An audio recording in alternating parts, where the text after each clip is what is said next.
This is part 2 of my watch collection as of August 2022.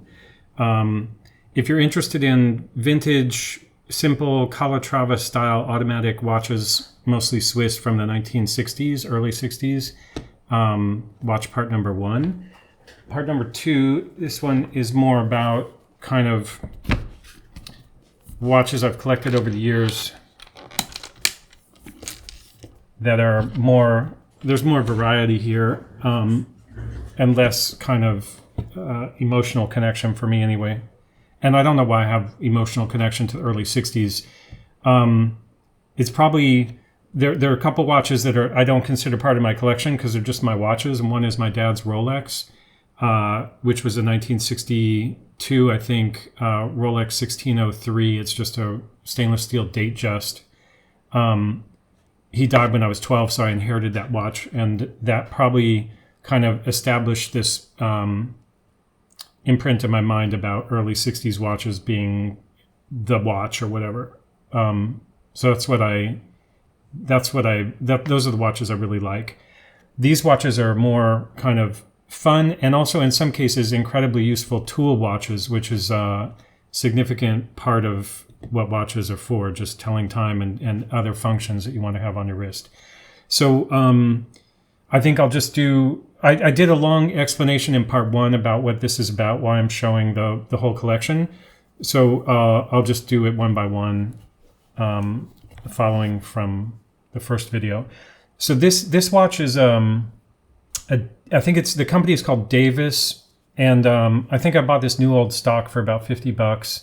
But the thing about this, I was studying LED watches, and this watch, I had a Storm Faze, which is the next one I'll show you. And I was interested in kind of the design aspect and functionality, the novelty of this kind of LED. This one does a different trick each time you activate the time, like a different visual light show. And it's also just such a strange looking watch. I think sometimes watches, it came with a band that was kind of horrible. It was super wide. Like this is probably from the 70s or something. This band makes it a little bit more wearable, but it's still a bizarre looking watch. But bizarre looking watches can be fun. This is a Storm Faze, which is also an LED watch. And it also has a trick. It probably has the same, it always does this kind of ticker tape roll in of the time. It probably has the same chipset as the Davis LED watch I just showed, but this one is just programmed to do one trick. They're very similar in terms of function. There's a time and date, and then the other button sets it if you hold it. Not much else to say about these watches, LED watches, except for that fascination with LEDs. I have a clock in the background that's an LED clock that I made. I don't know which shot or if any you can see it in with this box open, but these clocks are for my camera business. I thought about trying to make an LED watch, but I'm not going to do that. Now so those are fun. I did wear a Storm Faze. This one I found new old stock for like $50, so I bought it after the fact. They don't wear, I mean, they wear out pretty badly because of they're fragile and the black PVD coating wears off. So this one I just bought to collect it because I did like it. I wore it for a few years. And it's funny because nobody knows what it is when they see it. So this is Junghans Mega1000. This is a super cool tool watch. Again, it's probably a design from the 70s. So this came with a built-in metal band, or not built-in, but like matching metal band. But I changed it out for this kind of vintage band just because I didn't like the metal. And but as a tool watch, it's amazing. The Junghans Mega series gets the time from these radio broadcasts. So in Europe, it gets it from an atomic clock that I think is in Berlin. And in the US, it gets it from an atomic clock in Fort Collins, Colorado, I think. And that's run by the National Bureau of Standards. When I was a kid, I grew up in Boulder, Colorado, and I worked at the National Bureau of Standards. Yeah, I just love it. I love it. It's always correct. It always has the correct time. There's a way to check the last time it synchronized. This one didn't synchronize for 9 days, probably because it can't get the radio signal here, but in my office. But when I wear it outdoors, it's fine, and at home, it's fine. It updates every night at midnight, and then it has like alarm function, kind of regular LED functions, stopwatch, etc. But super useful, and also it also tunes to an atomic clock in Asia, so anywhere you go in the world, it stays accurate. This is an Apple. I'm not even sure what it is. If it's iPod Nano, I should use like a proper dust cloth or something next to my shirt.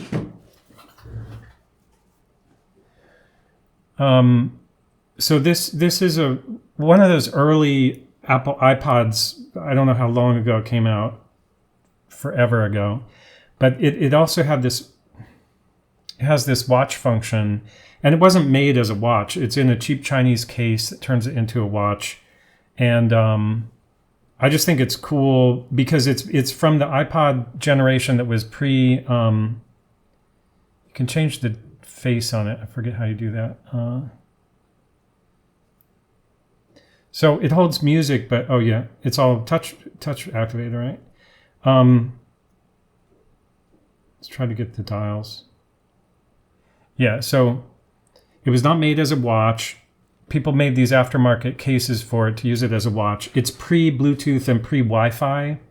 So it actually doesn't keep time very well because the chipset in it is not very... Wait, I'm just trying to show these dials.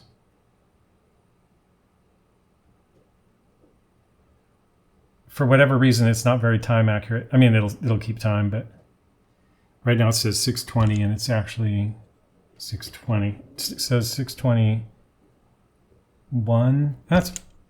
I don't know when the last time I said it, but it's actually accurate right now. Anyway, I like that. Also, that one I bought much later. I bought the iPod for $19, I think, at a thrift store, and then I bought the case from China. That's because when it first came out, I coveted that. Like, I thought that iPod Nano was so cool, and people turning it into a watch was so cool. But at the time, it would probably cost about $500 to buy the watch and the case or whatever. I mean, the iPod. This is a Texas Instruments. This is like a dev kit for a chipset. I forget what it's called. When I do an in-depth about this, I'll talk about that. But it comes with a USB key to program it, and you can program the buttons on it so that when you push a button on the watch, it will run. It'll send a keystroke, for example, to a computer, and so you can use it to start and stop devices. Like I could set it up to turn on and off my camera control system or whatever. And this was kind of early on, before Apple came out with the Apple Watch. People were starting to think about smartwatches. And I think this also has like an accelerometer. You can get this accelerometer data. I'll go into more detail later. Anyway, I'm a geek. I love things like that. This was a very kind of open code system for playing around with early smartwatches. And this is kind of from the same vein. This is a Pine 64 PineTime watch, but it's running the default operating system, which is not the Pine operating system. And this is another complicated story. I just wanted to have this in the collection, but actually I have a PineTime with the PineTime operating system on it. I mean, this exact same hardware running the open source software, but it's like locked. The bootloader is locked on that one right now. So I wanted to have the same hardware actually running an operating system in my case here. But eventually this will get replaced with a functional PineTime operating system. And I think it's a Linux. It may not even be Linux, but basically it's open source watch operating system. Oh, and I think one of the things I like most about this is that it costs $25, and it has most of the features of a Apple Watch. And I think that that's kind of, it represents the value of an Apple Watch. Like Apple Watches are worth about $25 at the most, because this is $25 and it includes a markup and profit for the Pine 64 guys. So it's just a reminder, like when you buy an Apple Watch for $300 or $400, thank you for making that donation to Apple. It costs them nothing to make it.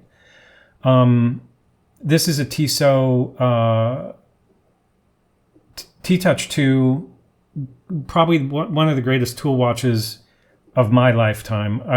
This is a collection version because I bought it kind of new, in perfect condition, even though it's used. I'll go into more detail about this watch, but it's I wore a watch like this, a stainless steel version. This is titanium, for at least 7 years, because it has a loud alarm.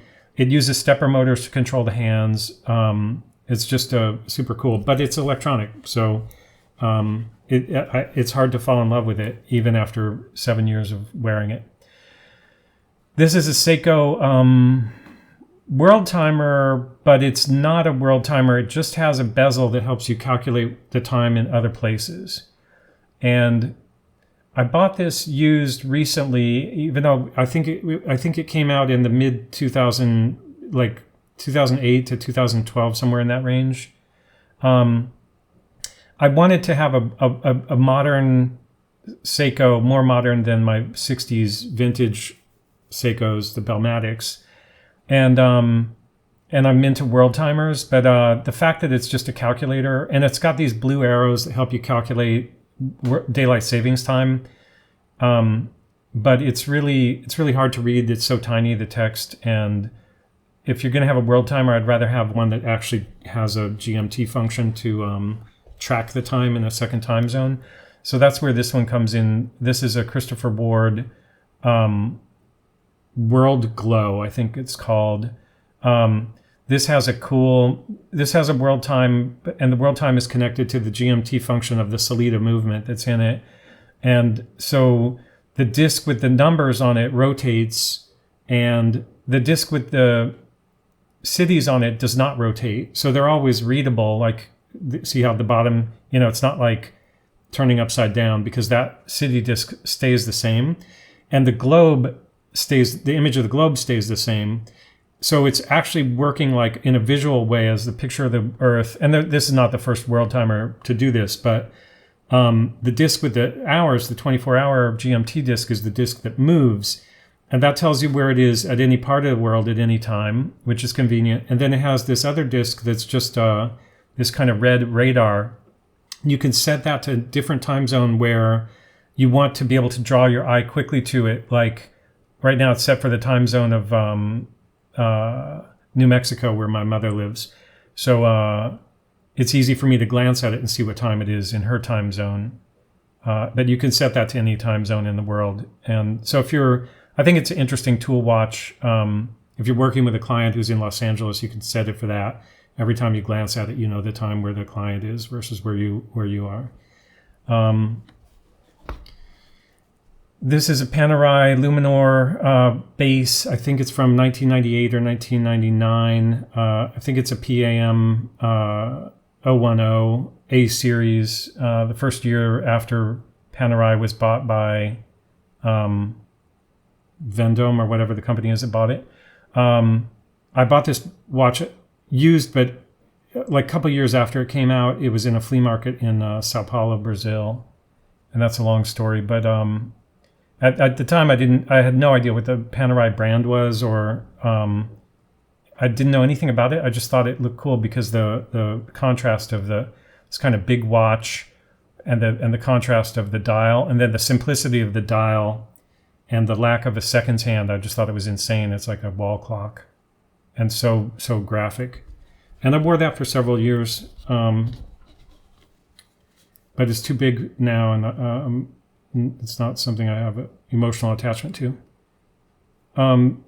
This guy, This probably shouldn't really be in the collection. I guess it's cool. I just finished working on it. It was part of a lot of vintage spare parts that I bought. It came with the wrong date wheel. So the date was sideways in it and it was misaligned, and it didn't have any hands. It didn't have an hour hand wheel.